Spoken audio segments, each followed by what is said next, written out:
ज्ञानोबा ते विनोबा, महाराष्ट्राची समृद्ध संत परंपरा. जगात आजही घुमतो ज्ञानोबा तुकोबांचा नारा. समृद्ध जगण्यासाठी जीवनात हवा संत साहित्याला थारा. निरूपण संत विचारांचं संत संग, संतांच्या गोष्टी. पुंडलिक वरदे हरी विठ्ठल, श्री ज्ञानदेव तुकाराम. नाथबाबांनी आपल्या भारुडामधून रूपकात्मक पद्धतीने कामविकाराचा प्रभाव कसा असतो हे अनेक पुराणातील दाखले देत सांगितलेलं आहे. अनेक कथांचे दाखले नाथ देतात आणि त्या ठिकाणी हा कामविकार किती प्रबळ आहे हे सांगतात. किती श्रेष्ठ व्यक्ती असली, किती श्रेष्ठ असा तिचा दर्जा असला तरी कामविकार तिला छळू शकतो हे नाथांना सांगायचं आहे. नाथ पुढे असं म्हणतात की कलंक लाविला चंद्रासी. चंद्राला कलंक लावला ह्या कामविकाराने. चंद्र हा अत्यंत सुंदर, त्याला सुद्धा ह्या कामविकाराने आपल्या ताब्यामध्ये घेतलं, त्याला कलंक लावला. असं चंद्राने केलं तरी काय, तर सगळ्या देवांचे गुरु जर कोण असतील तर ते बृहस्पती होत.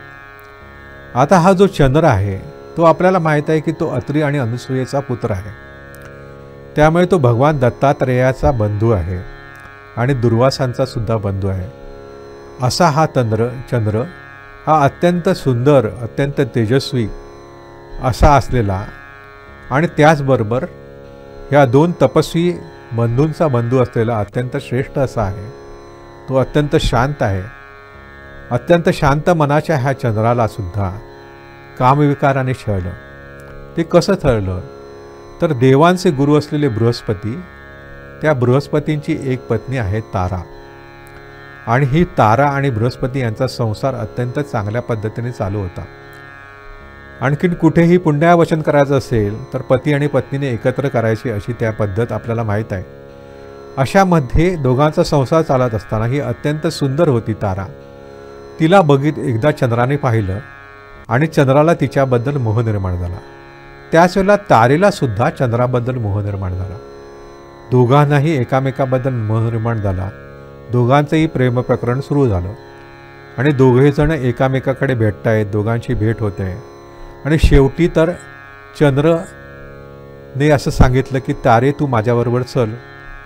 आणि चंद्र तारेला घेऊन गेला. तारा म्हणजे आपण म्हणतो चांदणी. आणि चंद्राबरोबर ती चांदणी तारा तिकडे गेला. त्याबरोबर बृहस्पती चिंतेत पडले. आपली पत्नी अशी कुठे गेली. त्यांनी शोधाशोध सुरू केला. आणखीनही आपली पत्नी मिळायला पाहिजे. अनेक दिवस त्यांनी शोध घेतला तरी आपली पत्नी कुठे आहे ते त्यांना कळेना. शेवटी त्यांना कळलं की तारा चंद्राबरोबर गेली आहे. त्यांनी सगळ्या देवतांना सांगितलं की माझी पत्नी मला परत मिळाली पाहिजे, कारण मला कुठलंही दैव कार्य करायचं असेल तर माझ्या पत्नीशिवाय मी देवकार्य कसं करू शकणार. माझ्याबरोबर माझी पत्नी पाहिजे आणि म्हणून ही तारा परत आली पाहिजे. सगळ्या देवतांनी चंद्राची समजूत घातली आणि तारेची समजूत घातली. आणि तुमच्या मनाने जरी एकामेकाला तुम्ही वरलेलं असलं तरी तारा ही बृहस्पतींची पत्नी आहे आणि त्यामुळे तिने तारेने आपल्या बृहस्पती पतीकडेच परत जायला पाहिजे असं सर्व देवाने निवाळा दिला. त्यावेळेला तारा तर म्हणायला लागली. तारा पुन्हा त्या बृहस्पतीकडे आली. त्यावेळेला तारा ही गरोदर होती. आणि नंतर तारेला जो चंद्रापासून पुत्र झाला तो म्हणजे बुध. आता हा बुध जो आहे तो तारा आणि चंद्र यांचा पुत्र आहे, परंतु त्याला वाढवलं मात्र बृहस्पतीने. आणि त्यामुळे आपला पुत्र म्हणून त्याला वाढवलेला आहे. त्यामुळे अत्यंत तो तेजस्वी झालेला आहे, बुद्धिमान झालेला आहे असं आपण बघतो. असा हा जो बुध आहे, त्या बुधाची निर्मिती जी झाली ती कशामुळे झाली, कारण चंद्राच्या मनावरती प्रत्यक्षामध्ये कामविकारांनी त्या कब्जा मिळवला. आणि त्यामुळे असं म्हटलं जाते की चंद्र हा कलंकित झाला आणि चंद्रावरती कायम कलंक दिसतो, तो त्यामुळेच दिसतो असं म्हटलं जातं. पुढे नाथबाबांनी अनेक उदाहरण दिलेलं. हे उदाहरण रामायणामधलं आहे. अत्यंत प्रसिद्ध असं हे उदाहरण आहे. त्याने असं म्हटलंय, नाथबाबा असं सांगतात, भगे पाडिली इंद्रासी, बरी नवे थट्टा, भल्या भल्या सिलावी ते भट्टा. इंद्र हा देवांचा राजा आणि इंद्र हा देवांचा राजा कसा होतो, एखाद्याला इंद्रपद केव्हा प्राप्त होतो, तर ज्यावेळेला 100 यज्ञ करावेत किंवा प्रचंड तप करावं त्यावेळेला त्याला इंद्रपद प्राप्त होतं. अत्यंत तेजस्वी, अत्यंत पराक्रमी असल्याशिवाय इंद्रपद प्राप्त होत नाही. अशा ह्या इंद्राला सुद्धा भगे पडली, ती ह्या कामामुळे पडली असं म्हटलं गेलेलं आहे. काय झालं प्रत्यक्षामध्ये? अहल्या आणि गौतम ऋषी हे पत्नी आणि पती. गौतम ऋषीची पत्नी म्हणजे अहल्या, ही साध्वी आणि ती सातत्याने आपल्या पतीबरोबर ती राहते आहे एका जंगलामध्ये आणि त्या आश्रमामध्ये ती सातत्याने आपल्या पतीच्या सेवेमध्ये आहे. ती अत्यंत रूपवान होती. एकदा असं झालं की गौतम ऋषी हे स्नान करून तप करण्यासाठी बाहेर गेलेले आहेत. आश्रमामध्ये अहल्या एकटीच आहे. त्यावेळेला इंद्राने तिला बघितलं आणि इंद्राला त्याच्याबद्दल मोह निर्माण झाला. कामविकार त्याच्या मनामध्ये निर्माण झाला. ही आपल्याला मिळाला पाहिजे असं त्याला वाटलं. म्हणून इंद्राने काय करावं, तर इंद्राने गौतम ऋषींचाच वेश धारण केला आणि गौतम ऋषींचं रूप घेऊन इंद्र त्या आश्रमामध्ये आला. प्रत्यक्षामध्ये याआधी गौतम ऋषी आणि अहल्या यांना एक पुत्रसुद्धा झालेला होता. त्याचं नाव शतानन. हा शतानन हा पुत्र जो आहे तो जनकाचा त्या ठिकाणी आपण बघतो की त्याच्या दरबारामध्ये त्यांचा गुरु म्हणून राहिलेला आहे. असा हा अत्यंत तेजस्वी पुत्रही त्यांना होता. परंतु ज्या वेळेला तो गौतम ऋषीच्या वेशामध्ये इंद्र त्या ठिकाणी आला त्यावेळेला साहजिकच अहल्येने त्याचं स्वागत केलं. त्यावेळेला त्यांनी तिच्याबरोबर कामक्रीडा करण्याची इच्छा प्रगट केली. तिला लक्षात येईना की अशा अवेळी कशी काय ही इच्छा त्यांच्या मनामध्ये आली. म्हणून तिने विचार केला आणि तिने बघितलं. त्यावेळी तिच्या लक्षात आलं की हा इंद्र आहे. परंतु प्रत्यक्ष देवेंद्राला आपल्याबद्दल, आपल्या रूपाबद्दल मोह निर्माण झाला, आपल्याबद्दल मोह निर्माण झाला. याबद्दल अहल्येला गर्व वाटला आणि तिने त्या समागमाला परवानगी दिली.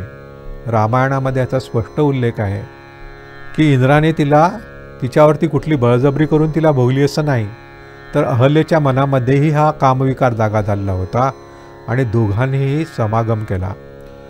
आणि हा समागम केला त्यावेळेला अशा वेळेला अचानक त्या ठिकाणी गौतम ऋषी आले. गौतम ऋषीने त्यांना बघितलं आणि गौतम ऋषी अत्यंत राग त्यांना निर्माण झाला. आणखीन त्या तर क्रोधायमान झाले ते आणि ते म्हणाले, अहल्ये, हे केवढं पापकर्म तू केलेलं आहेस. तू हे जे पापकर्म केलेलं आहेस त्यामुळे तू आता पाषाणवत होऊन पडशील. तू ह्या आश्रमामध्ये पाषाणवत होऊन पडशील आणि तुला अनेक वर्ष तपश्चर्या करावी लागेल असं त्यांनी तिला सांगितलं. अहल्येने त्याचे पाय धरले. अहल्या म्हणाले की माझ्याकडनं अपराध घडलेला आहे, परंतु मला तुम्ही क्षमा करा. गौतम ऋषी शेवटी त्यांना दया आली आणि ते म्हणाले की अहल्या, तू पापकर्म तर केलेलंच आहेस, त्यामुळे तुला खूप तप करून आपला जो हा अपवित्र देह आहे तो पवित्र करावा लागेल. ज्यावेळेला तुझा देह पवित्र होईल त्यावेळेला ह्याच मार्गावरनं भगवान विष्णू राम अवतारामध्ये या मार्गावरनं येतील आणि राम अवतारामध्ये ज्यावेळेला भगवान विष्णू या ठिकाणी येतील त्यावेळेला राम अवतारामध्ये ते तुझा उद्धार करतील असा त्यांनी तिला उशाप दिला. परंतु इंद्रा, तुला मात्र मी शाप देतो. तो कोणता शाप देतो, तर तुझ्या शरीरावरती भग पडतील. 100 भग तुझ्या शरीरावरती पडतील. 100 ठिकाणी योनी तुझ्या शरीरावरती निर्माण होतील. इंद्र गडबडला. इंद्राने पुन्हा गौतमांचे पाय धरले. ते म्हणायला लागले की ठीक आहे, योनी नाही तर तुझ्या संपूर्ण शरीरावरती 100 डोळे निर्माण होतील आणि त्या 100 नव्हे तर सहस्त्र डोळे तयार होतील. आता ही जे सहस्त्र तुझ्या शरीरावरती डोळे तयार होतील असं म्हटलं गेलं आणि त्या पद्धतीने इंद्राला तो शाप सहन करावा लागला. पुढे त्याचा कसा उद्धार झाला त्याची स्वतंत्र कथा आहे. अशा पद्धतीने जी ही अहल्या आहे आणि हा जो इंद्र आहे त्यांच्या मनावरती कामविकाराने विजय मिळवल्यामुळे हे सगळं घडलं. आपल्याला असं लक्षात येतं ही काही सामान्य नव्हे. ना अहल्या सामान्य आहे, ना इंद्र सामान्य आहे. नंतर अहल्येने खूप वर्ष तप केलं. आपल्याला असं सांगितलं जातं की अहल्या शिळा होऊन पडली, असं खूप ठिकाणी सांगितलं जातं, परंतु रामायणामध्ये तसा उल्लेख नाही. अहल्या शिळा झाल्याचा उल्लेख रामायणामध्ये नाही. ज्या वेळेला जनक राजाकडे जाण्यासाठी आपल्या गुरूंबरोबर म्हणजे विश्वामित्रांबरोबर राम आणि लक्ष्मण जायला लागले, त्याला वाटेमध्ये हा गौतम ऋषीचा उदास असलेला आश्रम त्यांनी बघितला आणि रामाने असं विचारलं की हा आश्रम कोणाचा आहे. त्यावेळेला तो गौतम ऋषींचा आश्रम आहे आणि अहल्येची सगळी हकीकत त्याला विश्वामित्रांनी सांगितली. त्याला रामप्रभू आतमध्ये गेले. त्यांना एक अत्यंत तेजस्वी अशी स्त्री त्या ठिकाणी दिसली. तोपर्यंत अहल्येच्या तपामुळे तिचं शरीर तेजस्वी झालेलं होतं. त्यावेळेला रामप्रभूने आणखीन लक्ष्मणाने तिला वंदन केलं असा स्पष्ट उल्लेख रामायणामध्ये आहे. आणि त्यांनी तिला वंदन केलं. आणखीन त्यावेळेला अहल्येनेही त्यांचं स्वागत केलं. आणखीन अहल्येचा उद्धार झाला.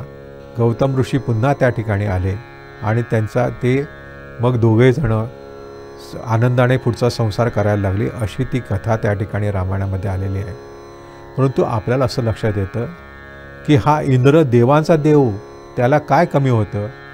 ज्याच्या दरबारामध्ये अनेक अप्सरा आहेत, सातत्याने नृत्य करत आहेत, त्या देवांच्या देवालासुद्धा अनेक पत्न्या त्याला आहेत, तरीही त्याला एका परस्त्रीबद्दल मोह निर्माण व्हावा. हे कशामुळे घडलं तर कामविकाराच्या प्राबल्यामुळे ते घडलं. आणि त्यामुळेच हा कामविकार हा भल्याभल्यांची थट्टा करतो. बरी नव्हे थट्टा, भल्या भल्यांशी लाभी ते बट्टा, अशा प्रकारची ही थट्टा आहे. म्हणून कामविकारापासून दूर राहा असा इशारा नाथ आपल्याला देतात. आज आपण इथं थांबूया. धन्यवाद.